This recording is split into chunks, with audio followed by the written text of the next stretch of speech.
Fala pessoal, beleza? Pois é pessoal, tá eu aqui no domingo, já no final da tarde, gravando esse vídeo para vocês. E já estou com 99,9% dos ajustes aqui no PWT 3055, que eu vou mudar o nome dele. Mas eu vou explicar por que eu vou mudar o nome dele. Vai ser um nome diferente para um amplificador também diferente. Eu mexi nesse amplificador hoje praticamente a tarde inteira e fiz alguns ajustes na parte do amplificador de tensão para tentar melhorar o desempenho do amplificador. E cheguei até a trocar os transistores 2N3055, você vê, né? Que esse aqui é o RCA, esse aqui é outro fabricante que eu não sei qual, mas são bons, tá? Eu tenho até o outro dele aqui, J7, eu não sei de que fabricante é. E o outro que eu tirei foi esse aqui. Então aqui a gente faz vários testes em produtos, né, em amplificadores, porque é interessante que você, quando adquire um produto, você compre uma coisa confiável. Então aqui a gente procura arrancar o couro, deixar o máximo possível de ajuste. Esse amplificador, gente, ele não pode ser vendido desmontado, ou seja, em kit, porque é necessário sempre fazer alguns ajustes, offset, bias, enfim, né? Tem que fazer alguns ajustes que são peculiares para diferenciar uma assinatura sonora do amplificador. Então, normalmente, amplificadores que tem transistores mais antigos, né, que já saíram de linha, normalmente ele tem frequências mais baixas. Só para você ter ideia, o 2N3055 tem uma frequência de trabalho até 3 MHz, que para a época era uma frequência considerável, né? Então, o que acontece com o amplificador? Ele chega nesse nível aqui, ele simplesmente, eu consegui tirar o máximo possível da qualidade do amplificador, ok? Isso aqui a gente já fez testes de distorção harmônica. A distorção harmônica desse amplificador tá baixa, ele já está na faixa do high-end, ok? Com 2N3055.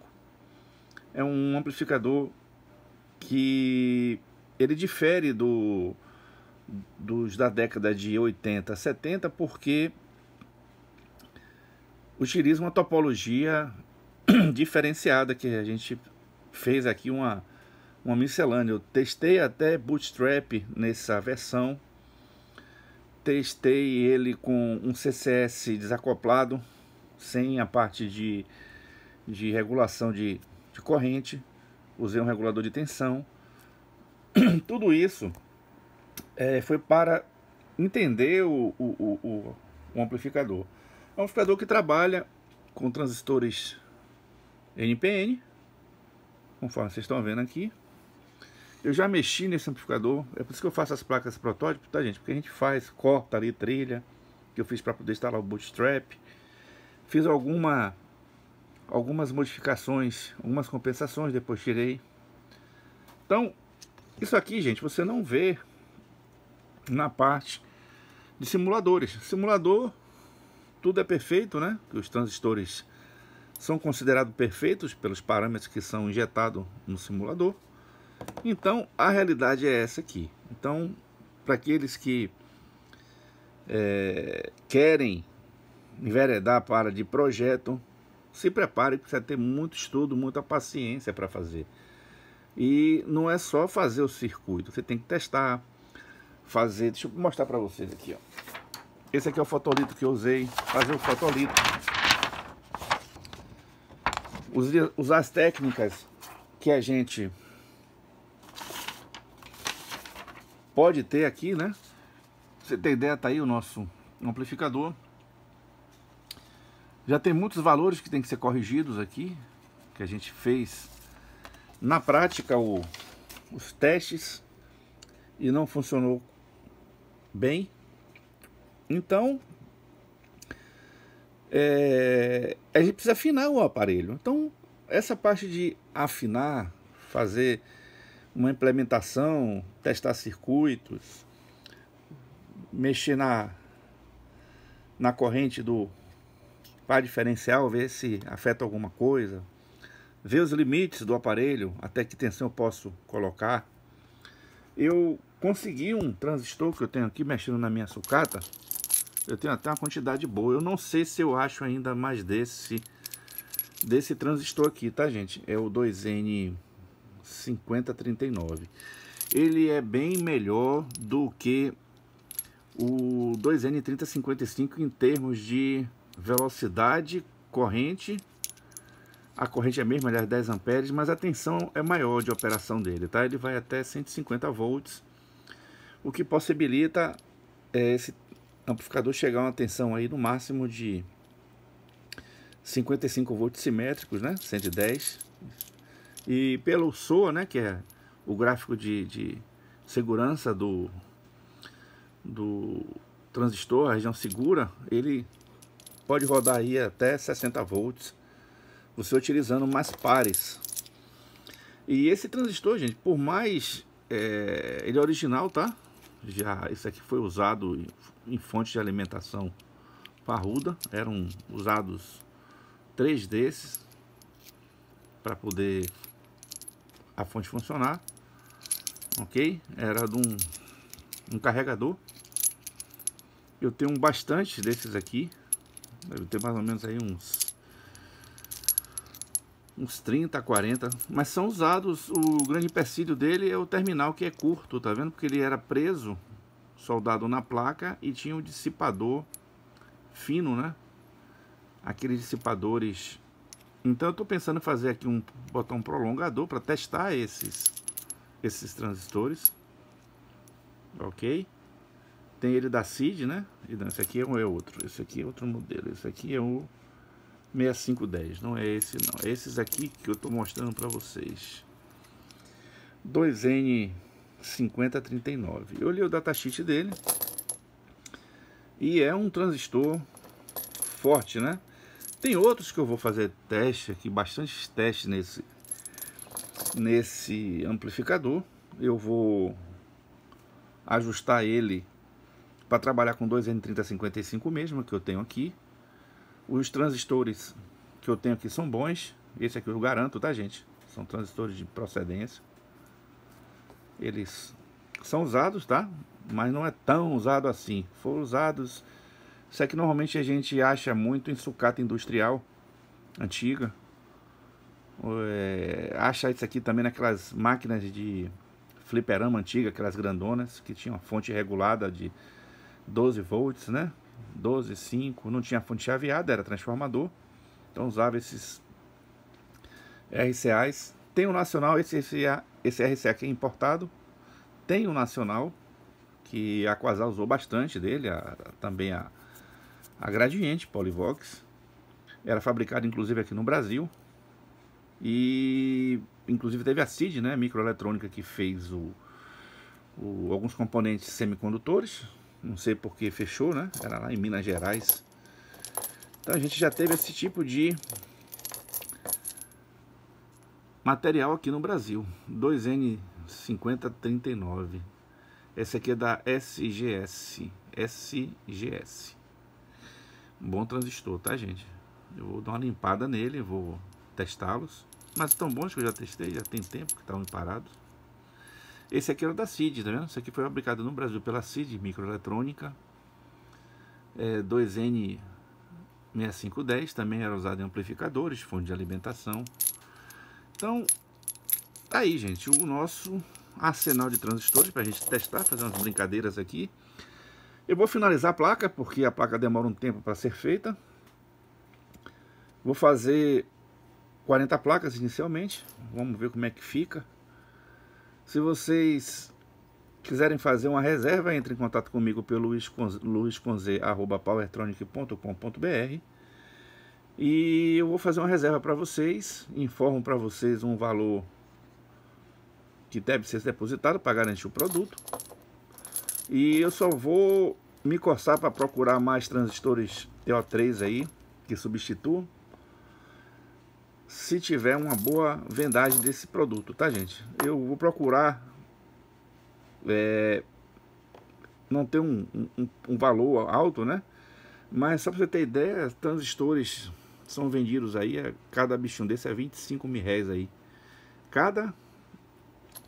Aí quando você soma a placa de alimentação, a parte de desenvolvimento do produto, então para cair preço, gente, tem que ter volume, certo? Se tiver um volume considerável, dá para ter um preço também considerável. Agora, não vão esperando que isso aqui é preço de banana, porque isso aqui tem um trabalho que eu fiz, gasta tempo, você gasta dinheiro. Só para você ter ideia aqui, ó, só de peça que a gente vai testando, vai verificando como fica a performance todos estão novos aqui, foram usados somente para testes. Eu sempre coloco aqui para fazer avaliações, né? Essa sujeira aí foi a lacre que eu tinha colocado, vocês viram até no vídeo anterior, que era cor preta. A gente faz ajuste do BIAS, calcula a corrente quiescente, calcula todos os dados do amplificador, mas na prática é diferente. Se você não correr para fazer os ajustes, tiver macete, tiver algumas técnicas já aprendidas, fica difícil você fazer o ajuste. Isso vem com o tempo, né? Essa é uma sabedoria que a gente conquista com o tempo, praticando, não tem jeito. Então, isso você não aprende no livro, é um conhecimento empírico que você desenvolve aí no decorrer das suas atividades, inclusive para quem faz manutenção, você sabendo analisar um circuito, gente, você fica anos-luz daquele técnico que não estudou análise de circuito, porque quando você entende como funciona, você provavelmente vai suspeitar onde está o problema, no caso de amplificadores que já estão no mercado, e para fazer ajustes, melhorias no amplificador. Então isso vem com o tempo, vocês tenham paciência, as pessoas que estão começando agora, os técnicos experientes sabem o que eu estou dizendo, que tem que ter uma análise de circuito mesmo. E eu procuro sempre ser bastante transparente. Tanto é que você vê minhas placas aí, as placas que eu faço não são placas complexas, são placas simples, face simples, não tem muito TTTzinho, simplesmente a gente faz o circuito, a gente arruma o arranjo da placa de acordo com a orientação do esquema elétrico. Depois a gente faz uma análise de ruído, a gente utiliza análise de plano de massa, uma série de outras informações que precisam ser conhecidas. Então, um dos motivos que eu vou mudar o nome do amplificador, o PWT 3055, que era em homenagem ao transistor 3055, como eu vou ter uma diversidade de transistores que eu vou usar, também não seria justo eu não colocar também essa numeração aí, né? Então, se vocês optarem em deixar como tá, né? Eu deixo como tá, 3055. Mas eu acho que seria interessante a gente manter um nome diferente, um nome nacional, se possível, para que a gente possa relembrar aí os velhos tempos, né? Então, gente, é um amplificador que vai despertar a nostalgia de vocês, principalmente as pessoas que viveram nessa época, ouviram música nessa época, curtiram os amplificadores dessa época, fizeram manutenção de amplificadores dessa época. Vocês vão perceber, vai trazer de volta, né? Principalmente os técnicos que gostam de ouvir aquele som diferente, porque esse tem um som diferente. Muitos já me perguntaram qual a diferença. Existe diferença, sim.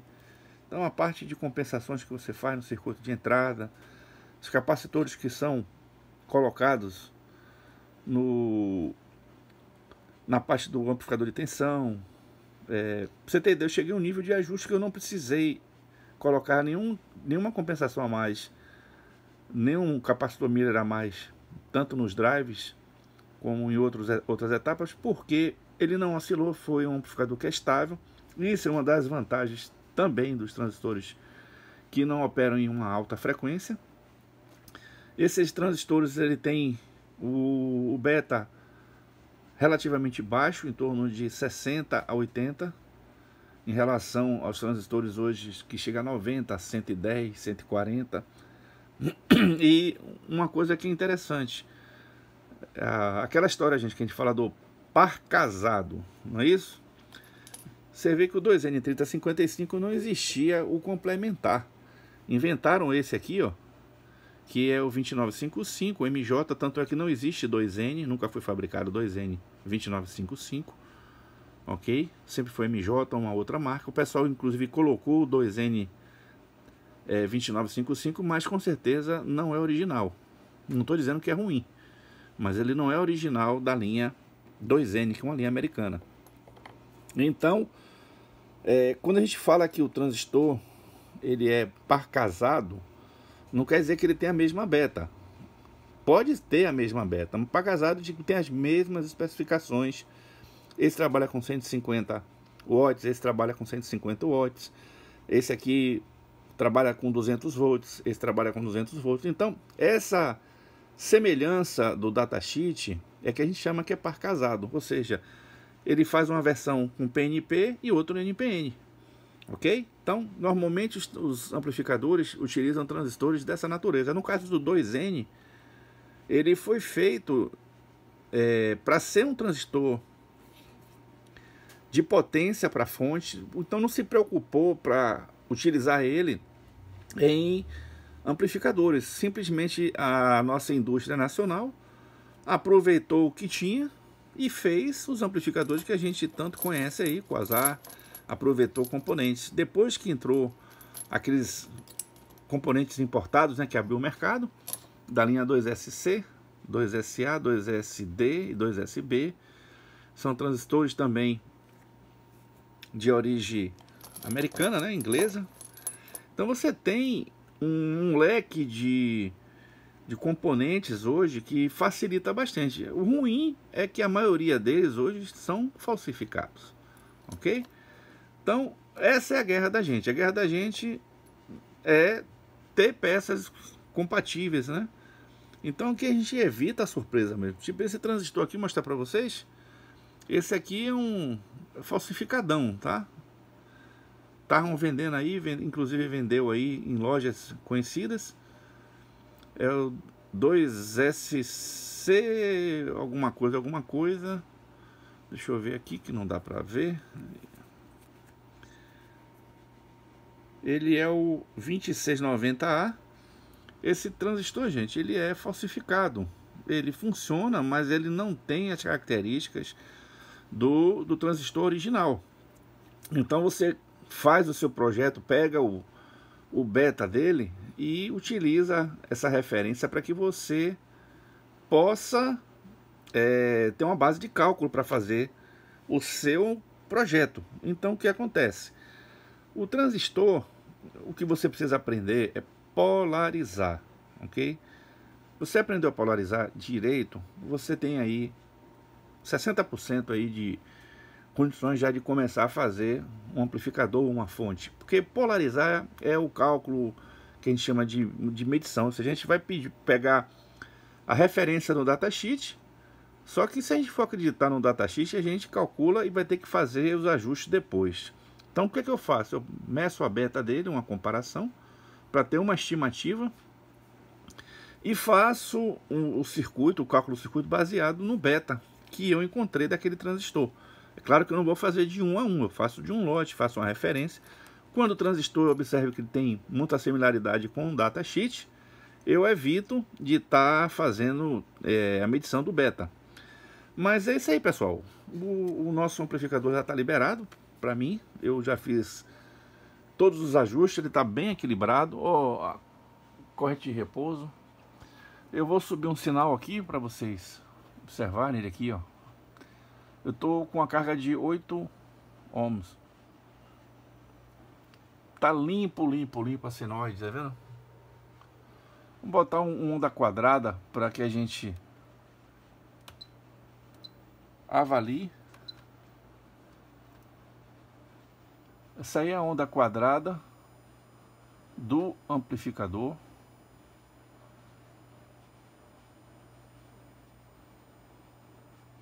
Eu acredito que esteja dentro da normalidade ele, porque ele funcionou hoje aqui um bom período. Deixa eu botar uma onda triangular para você observar como os vértices eles são pontiagudos, tá?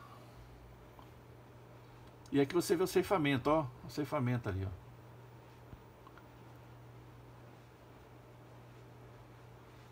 Então a onda triangular, eu já sei que o amplificador está com 12% aí de distorção harmônica, né? É uma referência de 11%. Então a gente tem uma equaçãozinha na cabeça. Você vê que a corrente de repouso. Eu fiz o acoplamento térmico do transistor do multiplicador de VBE, ok?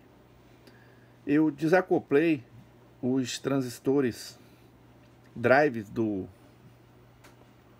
alumínio aqui, do dissipador, para ver como ele fica. Fiz também a avaliação dele no dissipador. Não modificou muita coisa, mas eu troquei esses transistores, botei transistores com maior corrente nos drives, né? Até porque para adequar também o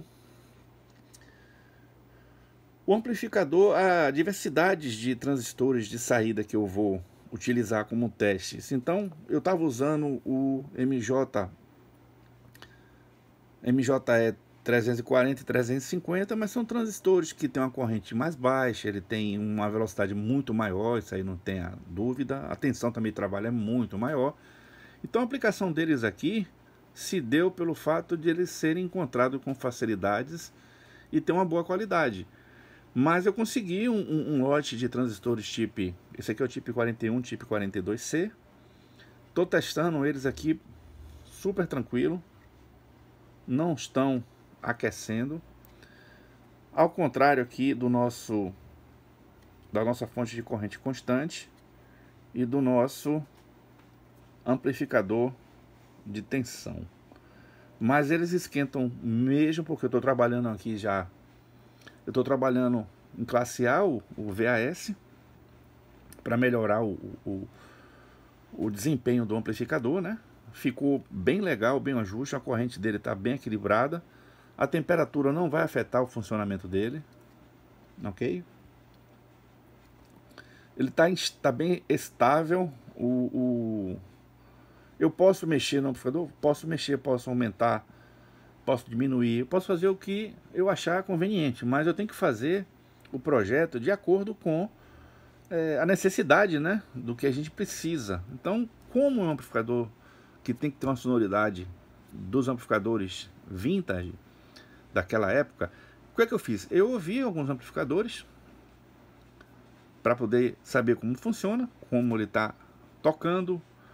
Usei uma caixa de som que eu tenho aqui. Eu vi músicas da época, porque as músicas têm timbres diferentes. Muita música que eu usei flashback usa bateria acústica, não bateria eletrônica. Então, são detalhes que fazem a diferença. Então, quando a gente se propõe a fazer um projeto diferente, isso aqui não é um amplificador comercial, ok? É um amplificador para as pessoas que querem trazer de volta aqueles tempos, né, ter aquelas lembranças. Nem todo mundo tem a mesma lembrança, mas para aquelas pessoas que gostam ou gostaram dos amplificadores da época, é uma boa forma de relembrar esses tempos. Então muita gente tem me procurado justamente para atender essa necessidade de trazer de volta a vida amplificadores que eles têm lá da Gradiente, principalmente, aproveitar o gabinete. Então eu estou fazendo um produto que para atingir um determinado público, e só para você ter ideia, eu já estou com mais de 50 pedidos de reserva de placa. Eu já tenho mais vendas do que capacidade de produzir. Então, o que eu vou ter que fazer? Infelizmente, eu tenho que pegar as pessoas que chegaram primeiro para atender essas pessoas, para depois eu ver se vai andar. Eu queria fazer mais placas, mas eu não estou também muito afim de esquentar minha cabeça com componente, porque esse amplificador, gente, você tem que ter um padrão de componente diferente. Então eu procurei até aqueles resistores verdes, ver se eu achava algum lote de 0R47 para colocar, para ficar realmente um amplificador mais voltado àquele tempo, com peças daquele tempo. Eu vou botar os drives dele tipo 41, tipo 42, é porque tinha na época. Mas os outros componentes, infelizmente, não tenho como trazer eles de volta no tempo, né? Muitos já pararam de fabricar, inclusive 2N. Eu estou esperando chegar um lote de transistores que eu comprei para os outros amplificadores, e eu vou perguntar a esse fornecedor se ele consegue ainda alguns transistores desse aqui, o 2N aqui, esse mesmo é da Motorola original, tá, gente? É 2N5039. Eu acredito que não tenha mais, mas não custa tentar. Então, o que eu vou fazer? Eu vou esperar as pessoas que pediram a reserva, eles sacramentarem, né, a reserva, pagando o valor que eu já passei para elas. E para as pessoas, para os clientes do curso, eu já fiz uma reserva técnica desses amplificadores. Claro que eles fazem um curso, ele tem uma certa preferência em relação aos demais. Inclusive tem um preço diferenciado para as pessoas que fazem curso. E isso aí é um retorno que eu dou por reconhecimento que eu tive, que eles acreditaram no curso que eu fiz, e nada mais justo do que eu devolver isso ao pessoal. Então é isso aí, pessoal. Vamos que vamos trabalhar firme e forte aí esse final de ano já chegando, 2021. Se vocês me sinalizarem que vão querer mais placas desse tipo aí, eu posso até mandar fabricar mais placas, ou então fazer a placa. Só que tem um detalhe: se eu fizer a placa, eu vou ter que dar suporte de montagem, e também tem alguns ajustes que tem que serem feitos antes de você colocar para uso, né? Você tem que fazer algumas medições, porque eu estou usando transistores usados, então eu tenho que testar um a um exaustivamente para que não venha dar problema na mão de vocês. Então esse é o motivo de eu não fornecer a placa de circuito. Eu também não gosto muito dessa atividade, porque a placa vai se tornar muito cara. Vocês vão achar que tão cara, mas o trabalho de placa, gente, é grande, não é brinquedo não. Se fosse para fazer 1000 placas, 2000 placas, é uma situação, mas fazer 50, 100 placas, aí a coisa se torna mais cara, né? Então eu tenho que ver o tempo que eu utilizei de projeto para passar isso para o papel e calcular meus honorários, né? Afinal de contas, é trabalho fazer isso aqui. Então é isso aí, pessoal. Um abraço para vocês. Bom domingo. Para quem vai ver o vídeo no domingo ainda, eu não sei se eu vou subir hoje, domingo, mas um bom final aí de domingo para vocês. Então, até a próxima. Só para mostrar para vocês, o circuito está pronto, graças a Deus. Muito trabalho. E para as pessoas que estavam torcendo aí, ó, meu agradecimento a todos vocês. Beleza, pessoal? Forte abraço aí e aguarda a placa chegar para a gente fazer alguns testes a mais nesse magnífico amplificador. E vocês vão pensando aí no nome do amplificador, ok? Eu aceito sugestões de vocês, nossos inscritos, participem aí, deixem o nome. E vamos que vamos. Correndo atrás aí sempre é bom. Um abraço a todos vocês.